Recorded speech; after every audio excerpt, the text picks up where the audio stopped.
भगवान भगवा रंग किसी भगवान का रूप नहीं है। एक शहर में पुलिस ने सभी चोरों की नाक में दम कर दिया था। सारे चोर एक के बाद एक पकड़ा रहे थे। बस एक चोर जैसे तैसे बचकर एक जगह जा छिपा था।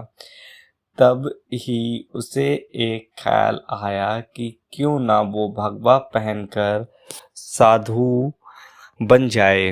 ये दुनिया चोरों को तो जूता मारती है, लेकिन अगर वही चोर भगवा पहन ले तो उसके पैर में पड़ी रहती थी। इस प्रकार चोर साधु बनकर घूमने लगता है। कुछ दिनों बाद पाखंडी साधु में एक कला थी कि वो बोलने में बहुत माहिर था। प्रवचन तो उसके बाएं हाथ का खेल था। इस कारण साधु की निकल पड़ती है। उसके बहुत से शिष्य बन जाते हैं।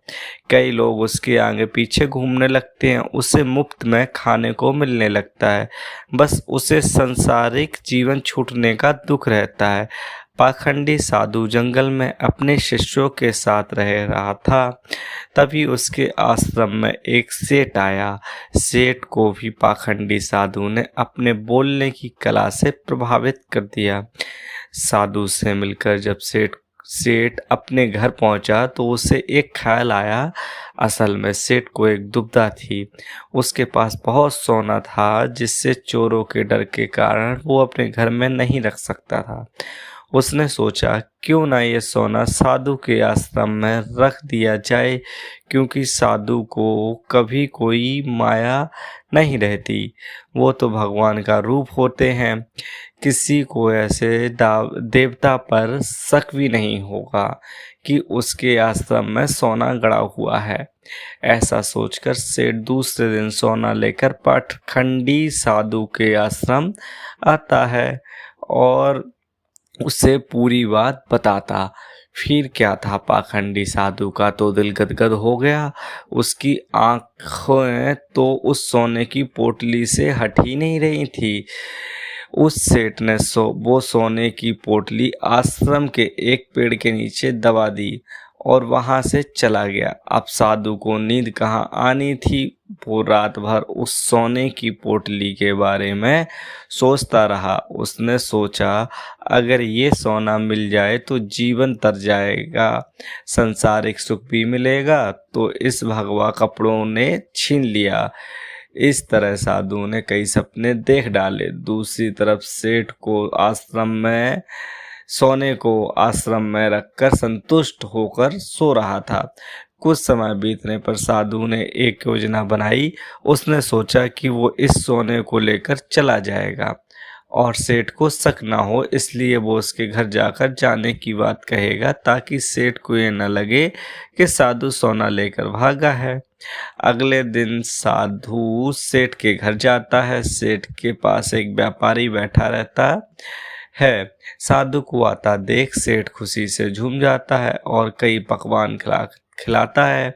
साधु सेठ को अपने जाने की बात कहता है। इस पर सेठ दुखी होकर उसे रोकता है, लेकिन साधु कहता है कि वो एक सन्यासी है, किसी एक जगह नहीं रह सकता, उसे कई लोगों को मार्गदर्शन देना है। ऐसा कहकर साधु बाहर निकलता है और जानबूझकर सेठ के हाथ का एक तिनका उठा ले जाता है। थोड़ी देर बाद साधु वापस आता है, जिससे देख सेठ वापस आने का कारण पूछता है। तब साधु कहता है कि आपके घर का एक तिनका मेरी धोती में लटक कर मेरे साथ जा रहा था, वही लौटाने आया हूँ। सेठ हाथ जोड़कर कहता है इसकी क्या जरूरत थी। तब साधु कहता है इस संसार की किसी वस्तु पर साधु का कोई हक नहीं है।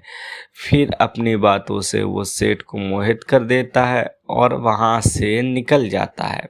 यह घटना सेठ के पास बैठा व्यापारी देखता है और सेठ से पूछता है कि कौन है ये साधु। तब सेठ उससे पूरी बात बताता है। जिसे सुनकर व्यापारी जोर जोर से हंसने लगता है। सेठ हंसने का कारण पूछता है। तब व्यापारी उसे कहता है, तुम मूर्ख हो, वो पाखंडी तुम्हें लूट के ले गया है।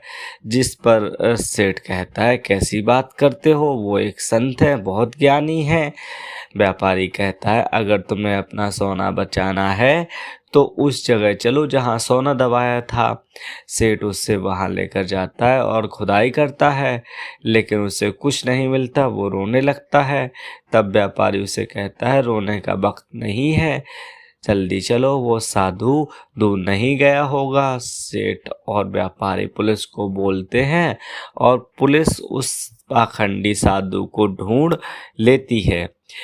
तब सभी को पता चलता है कि वास्तव में यह कोई सिद्ध बाबा नहीं, एक चोर था जिसने अपनी बोलने की कला का इस्तेमाल कर कई लोगों को लूटा था। पुलिस उससे बचने के लिए भगवा पहन लिया था। सोना मिलने के बाद सेठ की जान में जान आती है।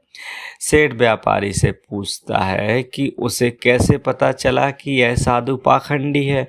व्यापारी ने कहा, जो वो साधु बार बार अपने आप की तारीफ कर रहा था, संत कितने महान होते हैं, बार बार यही दोहरा रहा था, जबकि वो सच मायने में संत होते हैं। उन्हें इस बात को दोहराने की ज़रूरत नहीं पड़ती है। इसलिए मित्र, आज के समय में जो भगवा पहनकर प्रवचन देते हैं वो सभी संत नहीं होते, कुछ असंत भी होते हैं। तो आप लोगों को ये दोस्तों कहानी कैसी लगी? अगर आपको ये कहानी पसंद आई हो तो प्लीज़ चैनल को सब्सक्राइब करें और लाइक करें।